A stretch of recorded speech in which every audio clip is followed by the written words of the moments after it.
उससे भारतीय जनता पार्टी को ये लग रहा है कि अगर इस बार के इलेक्शन निकल गए, लेकिन आगे आने वाले इलेक्शन के लिए वो अपने आप को तैयार करें। नहीं, देखिए 2024 के चुनाव बहुत अलग होने वाला है। इसमें बहुत सारी दिलचस्पियां भी हैं और वो इसीलिए खास करके सियासत के तौर पर, और वो ये कि मोदी सरकार के कामकाज का हिसाब भी हो।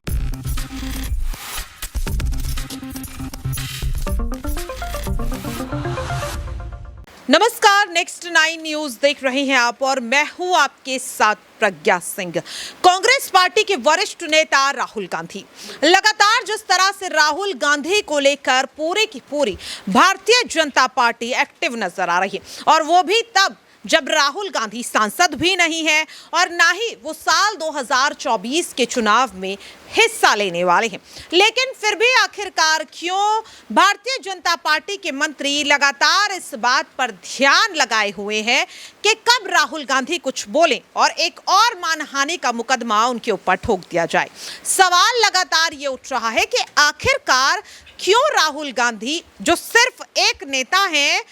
क्यों पूरी की पूरी भारतीय जनता पार्टी की नींद उड़ाने का काम राहुल गांधी कर रहे हैं? क्या इसलिए कि सुप्रीम कोर्ट ने गुजरात हाई कोर्ट की तरह राहुल गांधी की याचिका को सिरे से खारिज नहीं किया, बल्कि राहुल गांधी की 5 बड़ी दलीलों को सुनने के बाद सुप्रीम कोर्ट ने गुजरात सरकार को नोटिस भेजने का काम कर दिया। और इसीलिए अब लगातार राहुल गांधी पर एक बार फिर से निशाना साधते हुए नजर आ रही है भारतीय जनता पार्टी। सवाल लगातार ये उठ रहा है कि क्या अब भारतीय जनता पार्टी के नेताओं को भी ये लगने लगा है कि अगर सुप्रीम कोर्ट का फैसला राहुल गांधी के समर्थन में आ गया और उनकी सदस्यता वापस हो गई, तो क्या साल 2024 में मोदी लहर खत्म तो नहीं हो जाएगी? क्योंकि जिस तरह से लगातार जनता का समर्थन राहुल गांधी को मिल रहा है, जिस तरह से उनके नेतृत्व में कांग्रेस लगातार मजबूत हो रही है और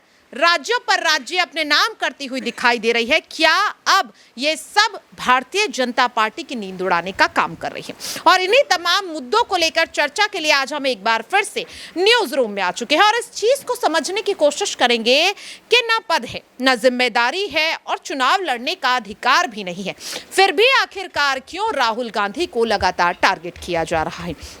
और इसी सवाल के लिए मैं अपने सहयोगी तुषार के पास आ पहुंची हूं। और देखिए, जिस तरीके से इस चीज को समझने की भी दर्शक को बहुत ज्यादा जरूरत है। तुषार, देखिए, जिस तरीके से अगर हम बात करें, जिस तरीके से यहाँ पर राहुल गांधी को लगातार टारगेट किया जा रहा है, सवाल ये है, ना वो सांसद रहे, ना वो 24 के चुनाव लड़ने वाले हैं, फिर भी क्यों लगातार वो क्या कह रहे हैं, वो क्या कर रहे हैं, इस पर ध्यान पूरी भारतीय जनता पार्टी का है। वो इसलिए है क्योंकि जिस तरीके से हमने पिछले कुछ समय में देखा है,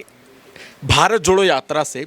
राहुल गांधी को बहुत बड़ा फायदा हुआ है, उनकी छवि बहुत ज़्यादा सुधरी है। उसके बाद जिस तरीके के उन पे चार्जेस लगा दिए गए, मोदी सर ने मामले में जिस तरीके की उनको सज़ा सुनाई गई, उसके बाद ये सोचा गया था कि वो चुनाव तो नहीं लड़ पाएंगे, और वैसे भी अभी भी चुनाव वो नहीं लड़ पा रहे हैं, लेकिन उनको दबाने की जो कोशिश की गई थी वो उनके लिए ही कहीं ना कहीं एक पॉजिटिव साइन लेकर आई कि लोगों ने उन्हें पसंद करना शुरू कर दिया। और अब जिस तरीके से वो ज़मीन पर उतर रहे हैं, कभी खेतों में जा रहे हैं किसानों के साथ, कभी ट्रक चलाते हुए दिखाई दे रहे हैं, कभी स्टूडेंट्स के साथ जा रहे हैं, तो वो इस समय ज़मीन पर उतर के जिस तरीके से सब आम जनता के साथ जुड़ने की कोशिश कर रहे हैं और अपना पूरा वक्त दे रहे हैं, उससे भारतीय जनता पार्टी को ये लग रहा है कि अगर इस बार के इलेक्शन निकल गए, लेकिन आगे आने वाले इलेक्शन के लिए वो अपने आप को तैयार कर रहे हैं। आप देखिए, 2024 के इलेक्शन निकल जाएंगे, उसके बाद के जो इलेक्शन आने वाले हैं उसको लेकर वो धीरे धीरे जो तैयारियां अपना रहे हैं, उसको लेकर भारतीय जनता पार्टी के खेमे में जो इस समय डर है वो कहीं ना कहीं दिखाई दे रहा है। दूसरा डर ये भी है कि सुप्रीम कोर्ट में भी मामला चला गया है, तो अगर सुप्रीम कोर्ट ने उनकी सदस्यता बहाल कर दी और इस पर रोक लगा दी, तो फिर उनको कैसे रोका जाए? और ये भी एक रीज़न है कि वो धीरे धीरे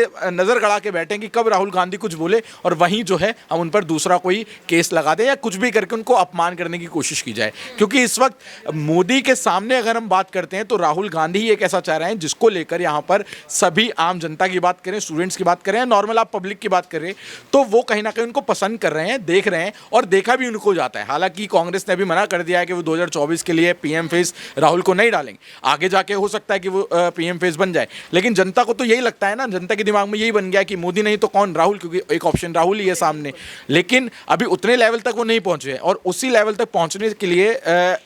पहुंचने से रोकने के लिए भारतीय जनता पार्टी एक के बाद एक प्रयास कर रही है और उनको गिराने में लगी हुई है। वाकई में देखिए यहाँ पर जिस तरीके से साफ तौर पर तुषार का कहना है कि कहीं ना कहीं मोदी सरकार के बीच ये डर है कि राहुल गांधी जिनके पास उनकी सदस्यता नहीं है, वो चुनाव नहीं लड़ने वाले हैं, लेकिन फिर भी कहीं ना कहीं अब उनकी तुलना जो है वो देश के प्रधानमंत्री नरेंद्र मोदी से होने लगी। लेकिन देखिए तुलना तो यहाँ पर कई नामों को लेकर की जा रही है और इसी सवाल को लेकर मैं अपने सहयोगी आसिफ के पास आ पहुंची हूं। जैसा कि आसिफ, तुषार ने कहा कि राहुल गांधी अभी उतने तैयार नहीं है। अगर तैयार नहीं है तो क्यों लगातार भारतीय जनता पार्टी के जो नेता हैं वो राहुल गांधी पर नजरें गड़ाए हुए हैं?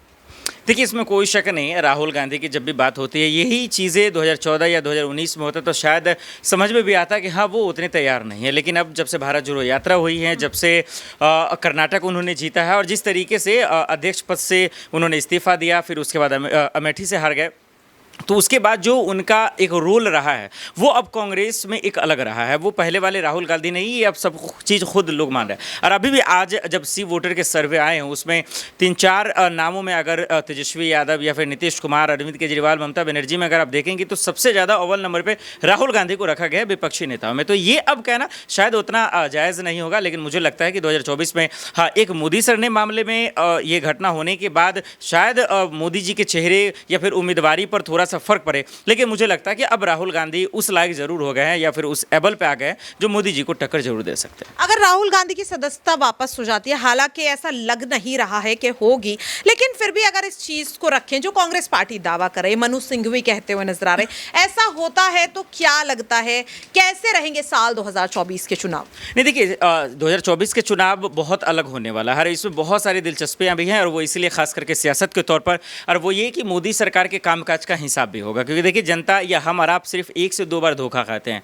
और हमेशा हिंदू मुसलमान के नाम पर आप हमेशा जो है राजनीति में जीवित नहीं रहते हैं। हाँ, जब 70 साल देखिए कांग्रेस ने राज किया, इसके बावजूद जनता ने उन्हें ठुकराया, उन्हें गिरा दिया, तो फिर मोदी जी किस खेत के मूल्य? तो मुझे लगता है कि जिस तरीके से उनके कामकाज रहे हैं, जिस तरीके से जुमले पे जुमला देते रहे हैं, जो उन्होंने कहा वो किया नहीं, ये अब हिसाब किताब का दौर आ गया है और इसमें मोदी जी बहुत पीछे हैं। आप देखिए आज तक मोदी जी मीडिया से मुखातिब नहीं होते हैं, कभी वो सवाल का जवाब नहीं देते, तो ये चीज़ अब जनता पे फर्क पड़ने लगा। बेरोजगारी बढ़ती गई, महंगाई बढ़ता गया, तो अब कहीं ना कहीं देखिए आप थोड़ा देर के लिए टीवी पे सुनने में, बहस करने में अच्छा लगता है, लेकिन जब आप ज़मीन पे आते हैं तो फिर आपको खान पान चीज़ों से ही आप तुलना करते हैं कि सरकार क्या कर रही है। आज घर की महिलाओं से जाइए, जो लोग युवा काम कर रहे हैं प्रदेशों में, देशों में, शहरों में, उनसे पूछिए, उन्हें इस चीज़ों का एहसास है कि नहीं मोदी सरकार में तकलीफ बहुत है और इस तकलीफ से जीतेंगे तो मोदी जी, लेकिन ये है कि जो 2014 और 19 में जो बहुमत था डंके की चोट पर, उसमें जो है गिरावटी आएगा, यही मोदी जी के लिए बहुत बड़ा नुकसान है। वाकई में देखिए यहाँ पर साफ तौर पर जिस तरीके से आसिफ ने कहा कि